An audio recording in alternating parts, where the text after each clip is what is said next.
मित्रों नमः संस्कृता संस्कृत दिवाली गंगा चैनल पर लघु सिद्धांत कौमुदी का प्रकरण चल रहा है और इसके पहले हमने सूत्र पढ़ा था दूराद धुतेचे और वह सूत्र था कि दूर से किसी व्यक्ति को बुलाने पर वाक्य में जिस व्यक्ति को बुला रहे हैं उस वाक्य में जो अंतिम टी है उस टी को क्या करता था, वह विकल्प से प्लुत कर देता था।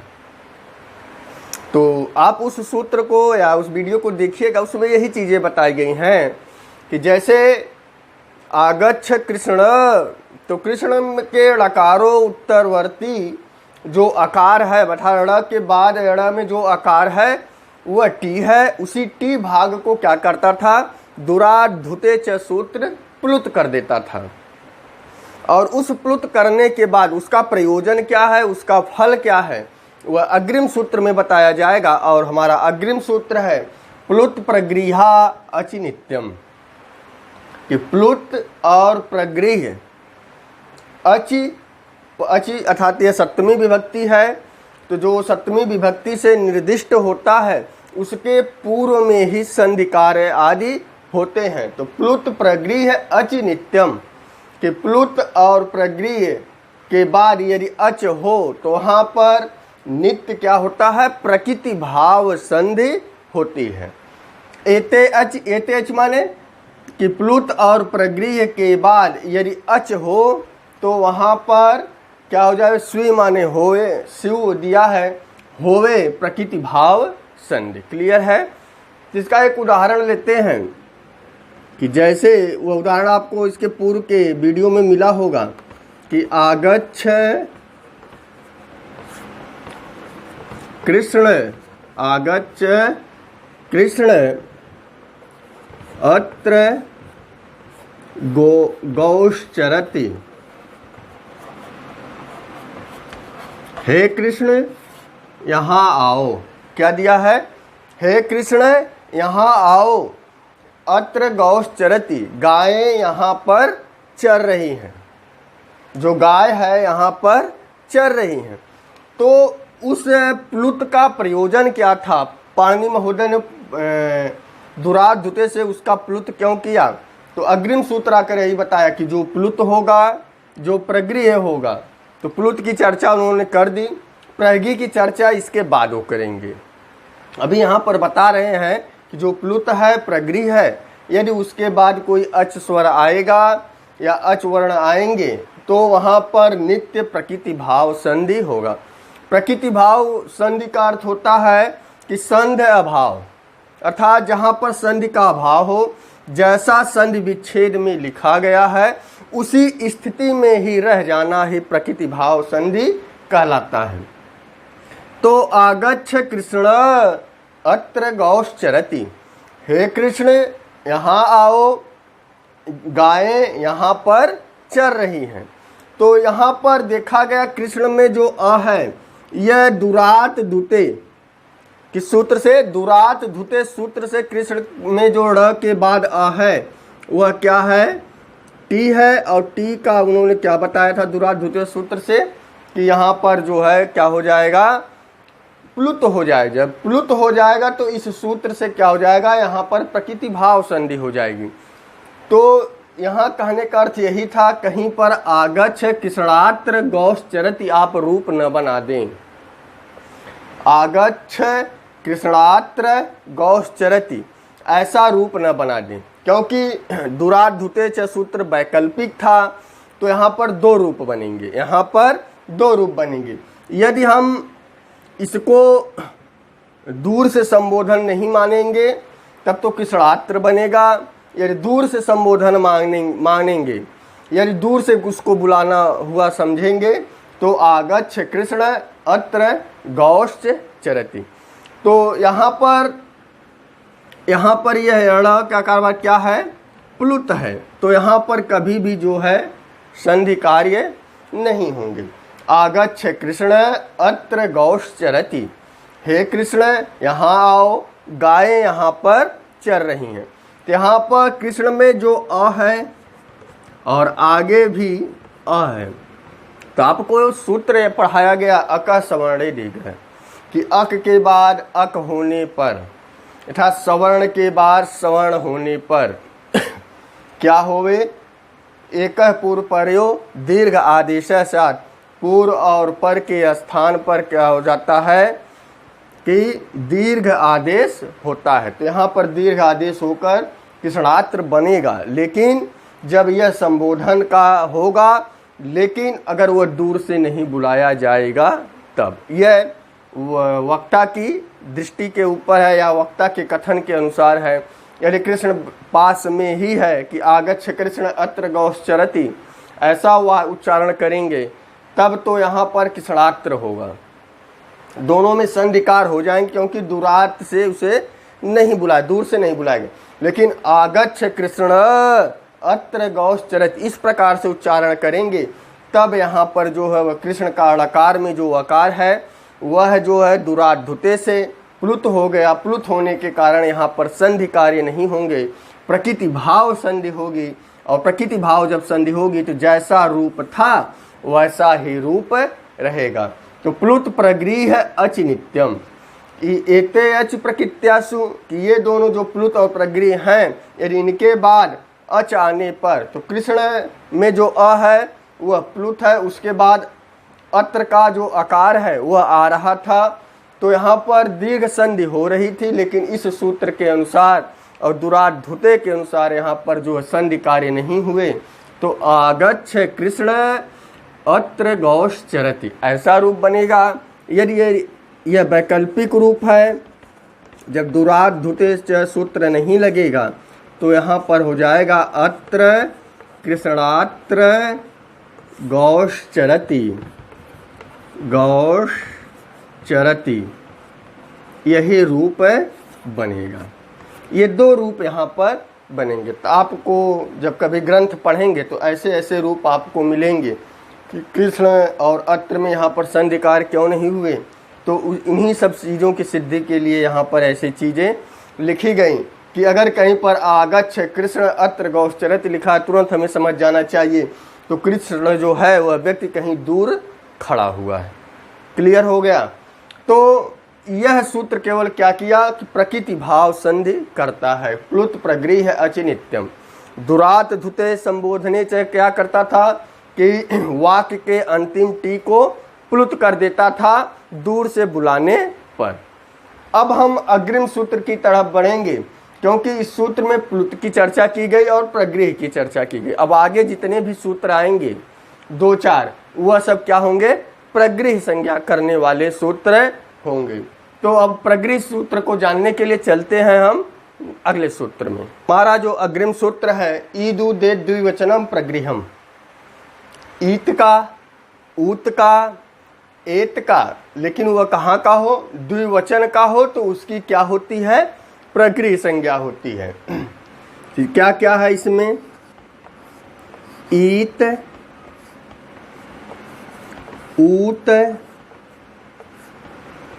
एत, इन्हीं 3 शब्दों को एक में मिलाकर लिखा गया। त का द जो है वह झलाम जसो अंते से हुआ है, वह व्यंजन संधि का विषय है, जो उसकी चर्चा जहाँ आएगी वहाँ पर इसकी चर्चा की जाएगी। तो ईत, ऊत, एत जो हो वह क्या हो, द्विवचन का हो। ईत कहाँ का हो, बड़ी इकारांत, बड़ी उकारांत और एकारांत।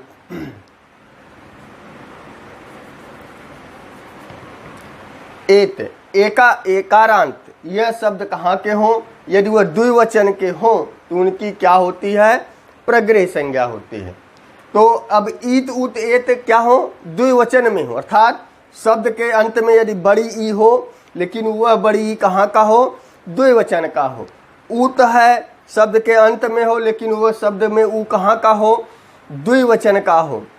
एत जो है कहाँ का होना चाहिए, द्विवचन का होना चाहिए।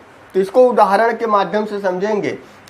ईदु दे दंतम, अर्थात जो ईत है, ऊत है, एत है, इन द्विवचनम प्रगृहम साथ, यदि ये द्विवचन के हैं तो इनकी प्रगृह संज्ञा होगी। जब यह प्रगृह संज्ञा होगी तो पहले समझ लें कि ईत, ऊत, एत है क्या। आप हरि का रूप पढ़ेंगे तो द्विवचन में रूप बनता है हरि। क्या रूप बनता है, हरि बनता है। बहुवचन में हरयः बनता है, एक वचन में हरि ही बनता है। यही रूप है। हरि शब्द क्या है? एक वचन का है। हरि शब्द क्या है? द्विवचन का है। और हरयः शब्द क्या है? बहुवचन का है। यहाँ पर क्या लिखा गया कि जो बड़ी इकारांत हो वह द्विवचन का हो। तो अब यह हरि जो है, अब इसकी क्या हो जाएगी? प्रगृह्य संज्ञा हो जाएगी।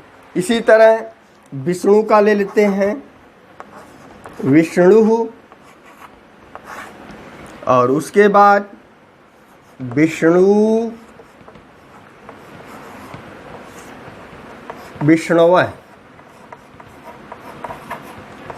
यह भी उकारांत है, लेकिन क्या है? बड़ा ऊ है। इसीलिए अब यह विष्णु शब्द क्या है? प्रगृह्य संज्ञक है। क्यों प्रगृह्य संज्ञक है? क्योंकि बड़ा उकारांत विष्णु है, उकारांत है ऊत, माने जिस शब्द के अंत में बड़ी ई हो, बड़ी ऊ हो और एकारांत शब्द हो। तो बड़ी ई शब्द क्या? हरि है। हरि है, लेकिन यह द्विवचन का है, तो यह प्रगृह्य संज्ञक हो गया। विष्णु, विष्णु, विष्णवः, यह भी रूप क्या है? भानु, भानु, भानवः। तो इस प्रकार से जितने भी द्विवचन में बड़ी उकारांत के होंगे शब्द, वह क्या कहलाएंगे? प्रगृह्य कहलाएंगे। लेकिन वह प्रगृह्य कैसे होने चाहिए? द्विवचन के होने चाहिए। जैसे एक शब्द और लेते हैं, नदी। लेकिन यह नदी शब्द जो है, बड़ी इकारांत तो दिखाई पड़ रहा है, लेकिन यह प्रगृह्य नहीं है। क्यों नहीं है? क्योंकि यह द्विवचन का नहीं है। यह द्विवचन का नहीं है। बड़ी इकारांत हो, लेकिन उसके साथ साथ द्विवचन का भी होना चाहिए। यदि द्विवचन का नहीं है तो उसकी कभी भी जो है प्रगृह्य संज्ञा नहीं होगी। तो यह सूत्र यही बताया, ईत का, ऊत का, एत का, अगर यह द्विवचन है या द्विवचन में है तो इनकी क्या हो जावे? प्रगृह्य संज्ञा स्यात् माने हो। यह विधिलिंग लकार का, क्योंकि यहाँ पर विधान किया जा रहा है, इसीलिए पाणिनि के सूत्रों में स्यो, स्यात् आदि शब्दों का, क्रियापदों का प्रयोग होता है। तो ईत का, ऊत का, एत का, तो हरि, विष्णु, इसी तरह गंगा, गंगे, गंगा। तो गंगे भी शब्द क्या है? गंगे भी शब्द क्या है? वह भी एकारांत है, अर्थात द्विवचन का है। तो गंगे शब्द भी क्या कहलाएगा? प्रगृह्य संज्ञक कहलाएगा। तो यहाँ पर यही चीज़ बताया गया कि ईत, ऊत, एत, यदि ये द्विवचन के हैं तो इनकी क्या हो जावे? प्रगृह्य संज्ञा हो जावे। और जब प्रगृह्य संज्ञा हो जाएगी तो इसके पहले अभी हमने सूत्र पढ़ा था, प्लुत प्रगृह्यम, प्लुत प्रगृहा अच नित्यम। प्लुत और प्रगृह्य वर्ण के बाद यदि अच वर्ण आएंगे तो उनका नित्य प्रकृति भाव संधि होगा। इसके पहले के सूत्र में हमने अभी पढ़ा है। तो यहाँ पर अब देखा जाएगा कि हरि, विष्णु, मुनि, ऐसे जितने भी शब्द होंगे वह क्या कहलाएंगे? बड़ी इकारांत से होंगे, लेकिन वह द्विवचन के होने चाहिए। जैसे हमने बताया कि नदी शब्द में भी बड़ी इकारांत दिखाई पड़ा है, लेकिन यह नदी शब्द द्विवचन का नहीं है, अर्थात यह प्रगृह्य संज्ञक नहीं कहलाएगा। अगर यही द्विवचन में बनता तो प्रगृह्य संज्ञक कहलाता। उसी तरह क्रियापद में भी पचेते रूप बनता है। पचते, पचेते रूप बनता है। तो पचेते शब्द भी क्या है? द्विवचन का है, इसलिए वह भी पचेते शब्द क्या कहलाएगा? प्रगृह्य संज्ञक कहलाएगा। तो हमें उतना डीपली नहीं पढ़ना है, हमें बस इस सूत्र को समझना है। उसकी चर्चा कभी आएगी तो हम वहाँ पर उसकी व्याख्या करेंगे। तो यह हो गया। अब हम लेते हैं, जैसे कहते हैं हरि एतौ, तो यहाँ पर गुण इको यणच संधि के नियम लग रहे थे। हरि एतौ में इको यणच संधि के, ये दोनों हरि हैं, तो लेकिन यहाँ पर संधि कार्य नहीं हुए, प्रकृति भाव संधि हो गई, संधि कार्य नहीं हुए। ये दोनों हरि हैं, हरि एतौ।